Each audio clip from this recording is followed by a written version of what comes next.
नवनवीन भयकथा आणि भूतांचे किस्से ऐकण्यासाठी काजवा चॅनलला सबस्क्राईब करा आणि बेल आयकॉनवर क्लिक करायला विसरू नका.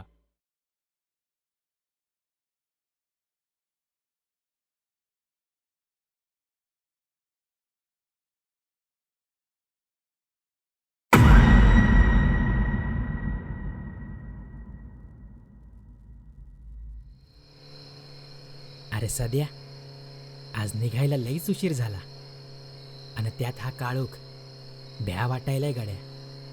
हरी वातावरणाचा अंदाज घेत त्याचा मित्र सदानंदला म्हणाला.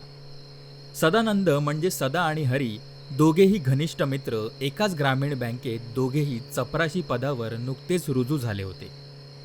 नवीन गाव, नवीन वाटा, त्यात आज त्यांच्या वरिष्ठ अधिकाऱ्याने त्यांना जिल्ह्याच्या ठिकाणी पाठवलं होतं.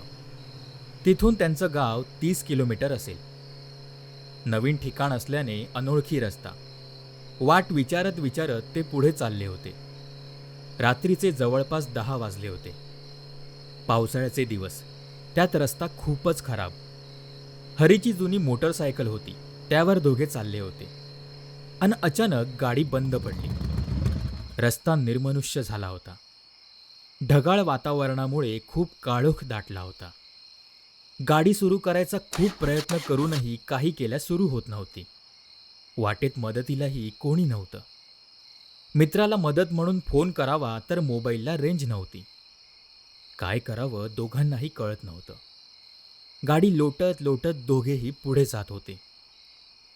काय गाड्या तुही खटारा, वाटेतच धोका दिलाय न. काय झालं काय समजेना. सदा म्हणाला. अरे आता पाव तर चांगली होती की अचानक कशी बंद पडली. पेट्रोल बी हाय तरी कळ ना काय झालं. आता दोघेही गाडी लोटत चालले होते. आजूबाजूला घनदाट जंगल. गाव अजून तर बरंच लांब होतं. वाटेत मनुष्यवस्तीही दिसत नव्हती. किर्र किर्र आवाज अन भयाण शांतता. त्यात आभाळ भरून आलं अन विजाही चमकू लागल्या. पाऊस सुरू झाला.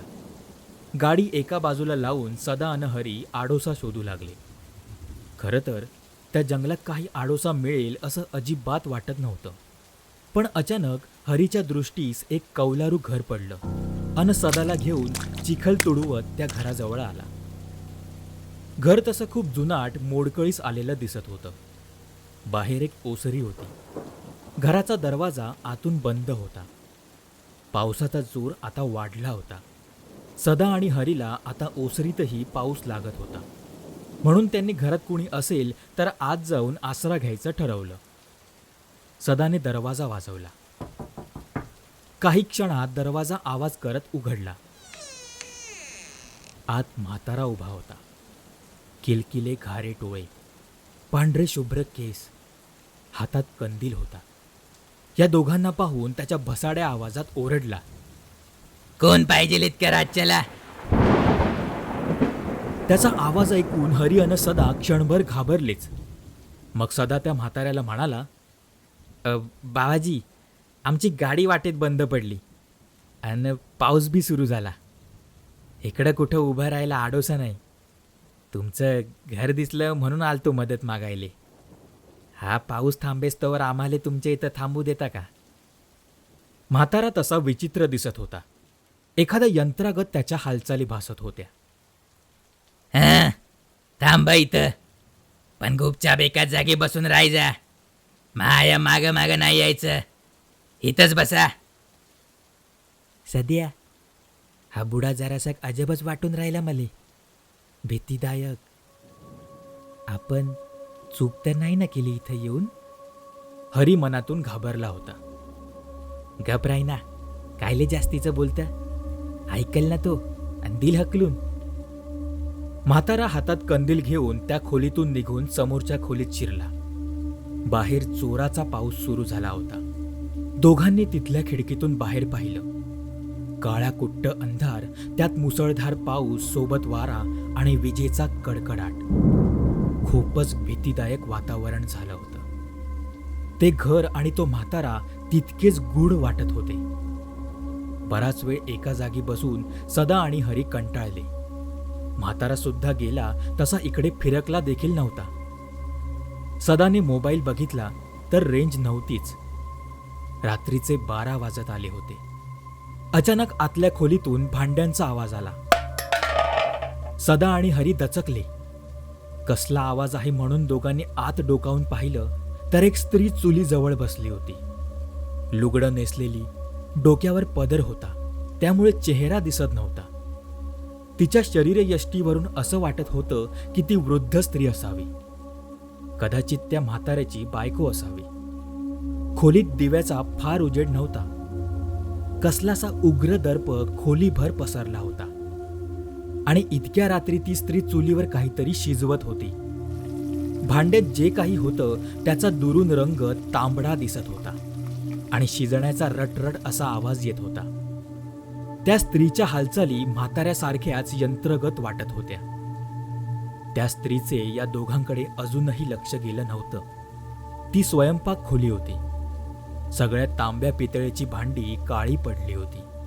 तुम्हाला सांगितलं होतं ना एकाच जागेवर बसायचं. तर भांड्यांचा आवाज आला म्हणून आम्ही उठून इथं आलो. सदा घाबरत म्हणाला. कंचा बी आवाज, आतून उठायचं नाही. कब गुमान जाऊन बसा, नाहीतर. आता हरी आणि सदा दोघेही घाबरले होते. इथे वेगळाच प्रकार त्यांना दिसत होता, पण ते बाहेरही पडू शकत नव्हते. बाहेर तुफान पाऊस सुरू होता. सगळीकडे दलदल झालं होतं. प्रचंड काळोख होता.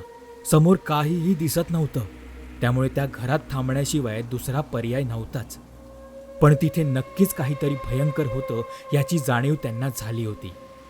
म्हणून मनातल्या मनात देवाचं नामस्मरण करत ते दोघेही पुन्हा आपल्या जागी येऊन बसले आणि म्हातारा पुन्हा त्या खोलीतून गायब झाला. स्वयंपाकघरातून भांड्यांचा आवाज येऊ लागला. वेळ जाता जात नव्हती. सदा आणि हरी दोघेही घाबरून एकाच जागी बसले होते. अचानक खिडकीतून गार वारा आत यायला लागला. म्हणून हरी उठून खिडकी लावायला गेला तर त्याचं लक्ष बाहेर गेलं आणि त्याच्या तोंडून जोरदार किंकाळी बाहेर पडली. सदा दचकून तसाच त्याच्या जवळ गेला. काय झालं हरी? कायले ओरडतो? तिकडं. बाहेरच्या दिशेनं बोट करत हरी म्हणाला. सदानं तिकडं पाहिलं पण त्याला काहीच दिसलं नाही. अरे काही नाही तिकडं. नाही रे सध्या, त्या मोठ्या झाडापाशी काहीतरी भयंकर होतं. हे उंचच्या उंच, जळल्यागत चेहरा, भोकरावाने डोळे, तोंड उघड, त्यातून रक्त येऊन राहिलं होतं. कोण वरडला आता? मी सांगितलं होतं ना जागचं उठायचं नाही. मग इथे खिडकीपाशी कायले आले? म्हातारा मागून येऊन त्याच्या भसाड्या आवाजात म्हणाला. भाऊजी, म्या तिथं काहीतरी पाहिलं. भूत वय तिथं. हा त्याचा इलाका आहे. तो इथंच असतो. त्याले पाहिलं वय तू. आता तू काही खरं नाही म्हणून तुम्हाला म्हणलं होतं म्या एकाच जागी बसा. म्हातारा पुन्हा काहीतरी गोड बोलला. बरं बसतो, एकाच जागी बसतो आम्ही. सदा हरीचा हात धरून ओढतच पुन्हा त्याच जागेवर येऊन बसला. हरी भीतीनं थरथरत होता. म्हातारा दोघांना दम देऊन पुन्हा गायब झाला. सदा हरीला समजावत होता की त्याने पाहिला तो केवळ भास होता. हरीला मात्र खात्री होती की त्याने नक्कीच काहीतरी भयंकर पाहिलं आहे. पुन्हा स्वयंपाकघरातून खडखड आवाज येऊ लागला. पण यावेळी येणारा आवाज भांड्यांचा नसून खुर्ची आपटण्याचा होता. जोर जोरात कोणीतरी खुर्ची आपटत होतं. म्हातारा कुठेच दिसत नव्हता. ना स्वयंपाक खोलीतल्या त्या स्त्रीची काही चाहूल लागत होती. सदा आणि हरी दोघेही घाबरून उभे राहिले. त्यांनी पुन्हा डोकावून स्वयंपाकघरात पाहिलं पण आश्चर्य घडलं. आत चुलीवर मघाशी पाहिलेली ना भांडी होती ना ती स्त्री होती. लाकडी फळीवर असलेली भांडी विखुरली होती. खुर्चीचा आवाज स्वयंपाक खोलीला लागून असलेल्या बंद खोलीतून येत होता. सदा आणि हरी हिम्मत करून त्या खोलीच्या दरवाजापर्यंत पोहोचले. खोलीला बाहेरून कडी लावलेली होती. कोण आहे आत? सदाने घाबरत विचारलं. तसा आवाज क्षणापुरता बंद झाला आणि पुन्हा खटखट आवाज सुरू झाला. जसं कोणीतरी स्वतःला बांधलेल्या खुर्चीवरून सोडवण्याचा प्रयत्न करत आहे. सदा चल इथं ना, हे वेगळंच प्रकरण आहे. तरी सदाने कडी उघडली. दरवाजाचा आवाज आला. आत भयंकर काळोख आणि उग्र दर्प येत होता, जसा मगाशी स्वयंपाक घरात येत होता. हाडं गोठवणारी थंडी होती. दोघेही हळूहळू त्या अंधारात पुढे जात होते. सदाने मोबाईलचा टॉर्च सुरू केला. समोर एक युवती लाकडी खुर्ची भिंतीवर आपटत होती. त्याचाच तो आवाज होता. दोघांची चाहूल लागताच तिनं खुर्ची आपटण्याचं बंद केलं. त्यांच्याकडे वळून ती पाहू लागली. सदा आणि हरी दोघांनाही भीतीनं दरदरून घाम फुटला, कारण ती मुलगी मानसिक विकृत वाटत होती.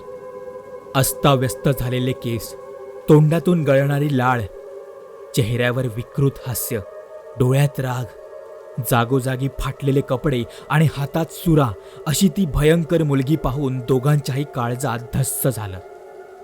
ती हळूहळू दोघांच्या दिशेनं पुढे येऊ लागली. एकमेकांचा हात घट्ट धरून सदा आणि हरी खोलीच्या बाहेर धावले. पहिल्या खोलीत येऊन त्यांनी दार उघडून बाहेर जाण्याचा प्रयत्न केला, पण काही केल्या दार उघडत नव्हतं. कुठं निघाले एवढ्या पावसातनी? म्हातारा रागाने म्हणाला. हो भाऊजी, जाऊ दे आम्हासनी. बाहेर पाऊस आहे, जाता नाही यायचं तुम्हासनी. आणि तसं बी तिच्या मर्जी बगर हितना कोणी बी बाहेर पडू शकत नाही.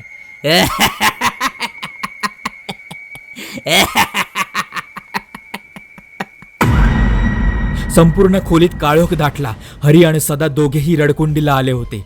एका भयंकर संकटात ते अडकले होते. तिथून बाहेर पडण्याचा काहीच मार्ग नव्हता. मनात देवाचा धावा करत होते. म्हाताऱ्याचं रूप बदलत चाललं होतं. त्याचे डोळे लाल लाल दिसत होते, जणू काही त्याच्या डोळ्यात रक्त उतरलं होतं. हरीला आठवलं की हाच तो त्याने बाहेर पाहिलेला माणूस होता. स्वयंपाक खोलीतून ती चुलीजवळ बसलेली स्त्री चालत येत होती. तिच्या डोक्यावरचं पदर मात्र खाली होता आणि तिचा चेहरा इतका भयंकर होता की तिला पाहून सदा आणि हरी दोघेही जोरात किंचाळले. ती स्त्री म्हाताऱ्याजवळ येऊन उभी राहिली. तिच्याच मागे ती खोलीतली विकृत मुलगी लंगडत लंगडत चालत येत होती. मघापेक्षा ती भयावह दिसत होती. तिघेही जण हळूहळू दोघांजवळ चालत येत होते. साक्षात मृत्यू त्यांच्या समोर उभा होता. ते तिघे जसे सदा आणि हरीच्या अंगावर गेले, तसा पटकन दरवाजा उघडून कुणीतरी आत आलं आणि त्या तीन भयंकर आत्मांच्या अंगावर काहीतरी फेकलं. तसे ते आत्मे किंचाळत अदृश्य झाले.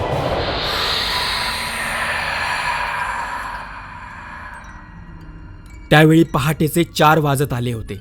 सदा आणि हरी भीतीनं थरथरत होते. त्यांच्या तोंडून एक शब्दही बाहेर पडत नव्हता. घाबरू नका, आता काहीही होणार नाही तुम्हाला. तुम्ही सुरक्षित आहात. पण आधी माझ्या पाठोपाठ बाहेर पडा आणि मागे अजिबात वळून पाहू नका, तो इसम म्हणाला. हरी आणि सदा त्या इसमाच्या पाठोपाठ त्या घराच्या बाहेर पडले. तुमचे लय उपकार झाले, आमचा जीव वाचवला तुम्ही. सदा त्या इसमाला हात जोडून म्हणाला. मी नाही, तुमच्या चांगल्या कर्मानेच तुम्हाला वाचवलंय. लक्षात ठेवा, तुमचा काळ आला होता पण वेळ आली नव्हती. खूप भयंकर ठिकाणी तुम्ही अडकला होता, ज्याची तुम्ही कल्पनासुद्धा केली नसेल. पण हे समजा काय होतं आणि तुम्ही इथं वेळेवर कसं पोचला? सांगतो. तुम्ही जिथं अडकला होता ते घर भुताटकी आहे. 10 वर्षापूर्वी एक म्हातारा एक म्हातारी इथं शेतावर सोकारी म्हणून राहायचे आणि याच घरात राहायचे. त्या शेताचा जगदीश नावाचा मालक होता. तो तिकडे शहरात राहायचा. त्याला एक 18 वर्षाची चंदा नावाची मुलगी होती. जन्मतः मानसिक विकृत, अघोरी होती. पायाने लंगडत लंगडत चालायची. एखाद्याला चावली तर त्याचा मांसाचा तुकडा पडेपर्यंत 100 माणसांना आटोपणार नाही इतकी ताकद होती तिच्यात. साखळदंडाने बांधून ठेवावं लागायचं तिला. अमावास्या आणि पौर्णिमेला तिची ताकद खूप वाढायची. गावातले लोक म्हणायचे तिला भूताने झपाटले. सगळे उपाय करून झाले, पण तिच्यात काहीही फरक पडला नाही. आणि एका उसेच्या रात्री ती साखळदंड सोडून बाहेर पडली. तिची आई तिला बघायला तिच्या खोलीत आली, पण चंदा खोलीत नव्हती. म्हणून तिच्या आईनं जगदीशला सांगितलं. ते दोघेही चंदाला शोधायला बाहेर पडले आणि मागच्याच अंगणात चंदा पाठमोरी बसली होती. ते दोघेही तिच्या समोर गेली आणि बघतात तर काय, ती मांजराचे लचके तोडत होती. तिच्या ओठांना रक्त लागलेलं होतं. मिटक्या मारत मारत ती खात होती. ते दृश्य पाहून तिच्या आईवडिलांना किळस आली. जगदीशला चंदाच्या वागणुकीचा खूप राग आला होता आणि कंटाळा सुद्धा आला होता. म्हणून त्याने तिला इथं शेतावरच्या घरात आणून टाकलं. म्हातारा किसन आणि त्याच्या बायकोवर चंदाची जबाबदारी टाकून निघून गेला. तिला सांभाळताना किसन आणि त्याची बायको भानू दोघांच्याही नाकी नऊ येऊ लागले. रोज तिला वेगवेगळ्या प्राण्यांचे मांस लागायचे. नाहीतर गोंधळ घालायची. सतत तिला बांधून ठेवायचे. आणि अशातच आजारी पडून तिचा मृत्यू झाला. सगळ्यांना वाटलं आपण हिच्या त्रासातून सुटलो, पण ती मेली होती शरीराने. तिचा आत्मा अजूनही जिवंत होता. तिनं किसन आणि भानूसोबत तिच्या आईवडिलांनाही ठार केलं आणि पुढे या घरात मृत्यूचं थैमान सुरू झालं. किसन आणि भानूच्या मृत्यूनंतर त्या दोघांचे आणि चंदाचा आत्मा याच पडक्या घरात वावरू लागले. चंदाचा आत्मा भयंकर शक्तिशाली बनला होता. जंगलात वाट चुकलेले वाटसरू तुमच्यासारखे आसरा मागणारे याच घरी येऊ लागले आणि आपल्या जीवाला मुकले. ती अशी काही सापळा रचते, त्यामुळे येणारा वाटसरू या घरी आपोआप पोहोचतो. काल तुमची काळ रात्र आली होती, पण तुमचं पुण्य म्हणून मी याच वाटेनं निघालो होतो. वाटेत तुमची गाडी दिसली आणि घर दृष्टीस पडलं. मला कळून चुकलं की कोणीतरी नवखा व्यक्ती इथे आला असावा. नाहीतर आजूबाजूच्या गावातील लोक इकडं दिवसाही फिरकत नाहीत. त्यात काल अवस आणि फक्त अवसेलाच हे घर दिसतं. इतर वेळी तुम्हाला इथं काहीच दिसणार नाही. आता तुम्हाला प्रश्न पडला असेल की मी कोण, मला हे सगळं कसं माहीत. तर ऐका, मी अशा अतृप्त शक्तींना माझ्या शक्तीनं वशमध्ये करतो. ती विद्या मला अवगत आहे. आणि मी चंदाचा काका जगदीप. चंदा झाली तेव्हापासून मानसिक विकृत होती. डॉक्टरी इलाज बरेच करून झाले होते, पण उपयोग काहीच नव्हता. त्यावेळी मला ही विद्या नीट येत नव्हती. चंदाची परिस्थिती दिवसेंदिवस खूप बिघडत चालली होती. म्हणून दादाने कंटाळून तिला शेतावरच्या घरी आणून ठेवलं. किसनला जास्त पैसे देऊन चंदाला सांभाळायला सांगितलं. मोठ्या कष्टाने त्याने तिला महिनाभर सांभाळलं, पण नंतर त्यालाही ती खूप त्रास द्यायची. चंदा 15 वर्षाची वगैरे असताना घरातून एकटीच घरच्यांची नजर चुकवून जंगलात निघून गेली होती. असं म्हणतात की तिथं तिला हडळीनं झपाटलं. ती मानसिक रुग्ण असल्याने तिच्यात झालेला अघोरी बदल लवकर लक्षात नाही आला. पण तेव्हापासून कोमल मनाची चंदा क्रूरपणे वागू लागली. ती रोज मांस खायला मागू लागली. पहिलं तर दादाने तिची मागणी पूर्ण केली, पण तिचं मांस खाण्याचं प्रमाण वाढलं. तिची ताकद वाढली. विक्षिप्तपणा वाढला. हातात मिळेल ती वस्तू दिसेल त्याला फेकून मारायची. घरात सगळे कंटाळून गेले होते. शेवटी तिला एका घरात एका खोलीत बांधून ठेवू लागलो. तिचं मनाचं खाद्य मिळत होतं तोवर ती बरीच आटोक्यात होती असं म्हणावं लागेल. कारण त्यानंतर तिनं हाहाकार माजवला होता. तिच्या शक्तीनं ती स्वतःला सोडवून घ्यायची आणि हळूच सगळ्यांची नजर चुकवून ती जिवंत प्राणी मारून त्यांचे लचके तोडू लागली. कोणाच्याही अंगावर मारायला जाऊ लागली. घरातली गावातली माणसंच काय तर जनावरं सुद्धा तिला घाबरायची. म्हणून दादाने तिला इकडं आणलं. पण काही दिवसातच तिच्या अंगात असलेल्या पिशाच्याने तिचाही जीव घेतला आणि तिनं एकेकाचा. त्यावेळी मी इकडे नव्हतो. किसन आणि भानूचा आत्मा अजूनही तिच्या नियंत्रणाखाली आहे. जेव्हा आलो तेव्हा खूप उशीर झाला होता. तिनं आमच्या कुटुंबातील सगळ्यांनाच संपवलं होतं.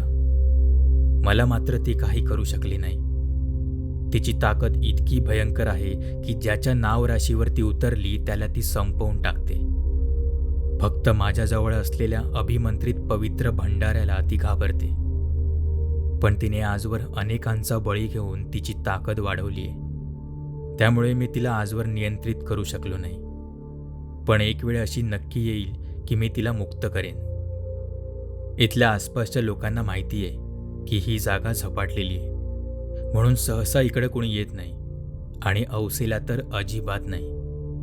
तुम्ही वाचलात, पण लक्षात ठेवा, यानंतर औसेला या रस्त्याने येऊ नका, नाहीतर ती तुम्हाला सोडणार नाही. बरं, मी निघतो आणि तुम्हीही निघा. हरी आणि सदा अजूनही धक्क्यात होते, पण त्यांना आता तिच्यापासून काहीच धोका नव्हता. काळ रात्र संपून पहाट झाली होती.